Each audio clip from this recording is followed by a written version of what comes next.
YouTube, this is a Satsu5, and I thought I'd do a video over Santa Claus. Past few videos I've been uploading has been Christmas themed, and I thought I'd do a video on Santa Claus. For those of you who do not know, Santa Claus can be a little bit controversial in the Christian scene, and I think that's kind of interesting because St. Nicholas was a very zealous Christian, legend says, and so I wanted to talk about it. First off, for a disclaimer, I grew up with Santa Claus. I enjoyed Santa Claus. I figured out that Santa Claus wasn't visiting me earlier than my parents thought I did, but anytime I was in school and people would ask me if I believed in St. Nicholas or Santa Claus, I'd say, well, I believe he was a real person, but I think he's dead now. I don't think he's still walking around. But I find it interesting. I think it's worth talking about. And you have to take some things into consideration. Are you okay lying to your kids? Now, there's many parents who think it's okay to lie to their kids. Keep in mind, my mom, when trying to get us to take a shot, this was a weird shot too. It looked like a gun. It didn't look like a syringe or a hypodermic syringe. And she told me it was a Power Ranger shot. So I took it. It was very painful. It was like it was forcing the medicine through the pores of my skin with an air compressor. It was really weird, very painful. But I took the shot because she told me it was a Power Ranger shot. Also, when I was a kid, when she wanted to comb my hair to wet it, she said she was spraying dinosaur spray on it. Now, I do not know what the dinosaur spray was, but it sounded cool. And that's what it was. And it turned out it was just a spray bottle with water. But she would say, hey, I'm going to give you some dinosaur spray. She would spray her head and then part her hair with a comb. And so my mom did stretch the truth a little bit in order for us to do stuff that she needed us to do. So you got to ask yourself, are you willing to do that? Are you willing to lie to your kids in order to perpetuate this ideal of Santa Claus coming to the house at night? 2, are you afraid that they will, when they find out Santa Claus is not coming to their house, that they will still trust you on other matters that are supernatural, i.e. Christianity, Jesus? The other thing you have to take into consideration, are you okay with your kids participating in a work system?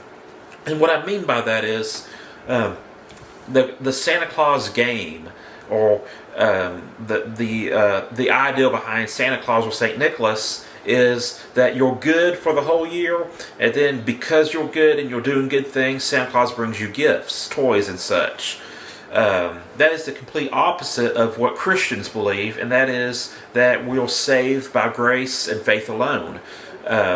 And so, are you okay with that workspace system? Other religions, like Islam and stuff, they teach you do a certain amount of good deeds versus how many bad deeds you do will determine if you're saved. So it's a workspace system. If you do more good things as opposed to bad things, you're saved, which that is not the Christian message. So you have to take those things into consideration. But anytime I'm talking to people about Santa Claus, regardless of what their belief system is, I like to tell this story. And that is about the Arianism heresy and the Council of Nicaea, and how St. Nicholas fits into that narrative. I forget what the year is. I want to say it's 320 something, but let's pretend I didn't say that date. But let's just say early in church history, there was this guy named Arius, and he was teaching that Jesus was created by God and was not one in nature God. And so he was tearing apart the Trinity, and he was claiming that Jesus was not divine.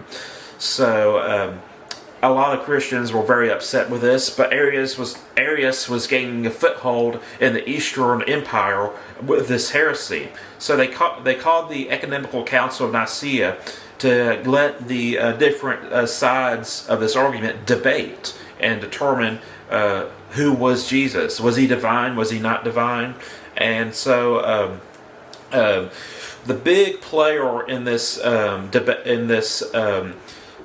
debate, I think, was Athanasius of Alexandria. But there was a document saying that St. Nicholas of Myra was there, and before he was a saint, he was a bishop. But St. Nicholas of Myra was there, and that he was so upset with Arius proclaiming the heresy of Arianism, he got out of his chair, walked up to Arius, and punched him. And so this was very controversial. This is possibly the first violent act ever recorded by a Christian, and performed by a Christian.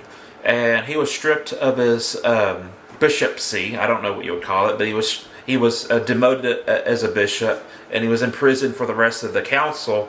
And he eventually became a bishop again, and he became the patron saint of sailors, of repentant prostitutes and thieves. And he became associated with Christmas because he gave gifts to kids and stuff. He was a gift giver. And he became the basis for our modern day Santa Claus. And like I said, this was very controversial, not only the heresy itself, but of St. Nicholas punching a dude. Anyways, the big player who gave a lot of the positive information was Athanasius of Alexandria, and he wrote the book In the Incarnation, talking about the Incarnation. But anyways, I like telling this story just to kind of reassure people that the basis for our Santa Claus was very zealous for Jesus and Christianity. And so, if you don't feel comfortable lying to your kids, or you don't feel like they're going to lose their way because you promoted a different ideology far as works is concerned or whatever, that's completely up to you as a parent. If you feel you can introduce your kids to Santa Claus and have no ill effects. But I personally have mixed feelings about it. Now, I have no problem with Santa Claus being part of the decor.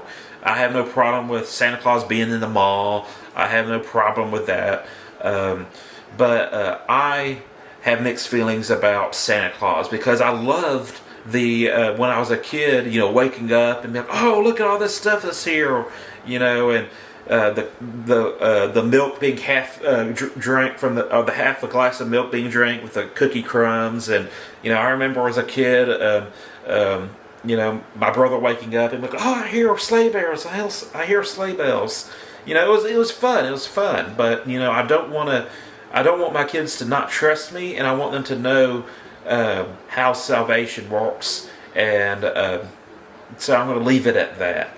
But I wanted to have this discussion with you because it's a discussion that I occasionally have, and I really enjoy this story of St. Nicholas. It is not 100% verified that it actually happened, but there is a manuscript talking about it. And now in theological circles, you'll have memes of, you better watch out, you better not cry, I'm going to smack you if you deny the deity of Christ. Or, there's a meme that says, I'm here to give toys to good little boys and girls and punch heretics, and I'm all out of gifts. So it's brought me a good bit of joy to see those memes and, to know the story behind it. But I thought I'd have this discussion with you, and, it's ultimately up to you if you participate in the Santa Claus story.